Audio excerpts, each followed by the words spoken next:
Joining me now, Air Force veteran, immigration reform activist, and congressional candidate for Florida's 13th congressional district, Anna Paulina Luna. Anna, thank you very much for joining us tonight. You're actually a perfect person to talk to this because of all your qualifications. So I want to start south and kind of work our way up. Regarding what we just heard happening in Mexico, that's not a new story. We've heard things like that before in the past.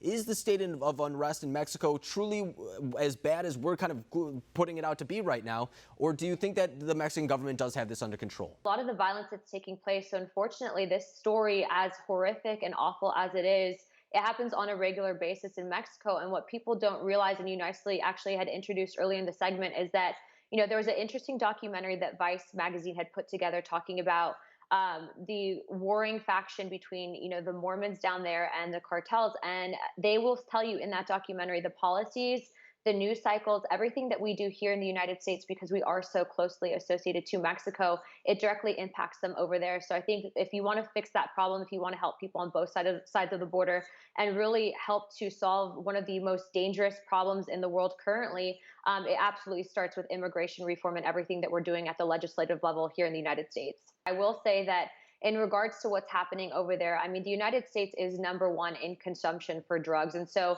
really, if we can pass policies here that come down like a sack of bricks on the people that are basically funding these operations, then I think that that's the best way that we can really impact that area. And hopefully with the introduction of the USMCA agreement, that we will see that not only will that help establish Mexico's economy, that will help kind of take a chunk out of the black market and their GDP there, but that we'll see that if we can help stabilize their economy, that we'll see people no longer looking towards these groups, these organizations to really basically bring an income into their family. I've been down to the border 3 times. I've talked to counter trafficking organizations. I've talked to ICE agents. I've talked to Border Patrol, and I've seen it for myself.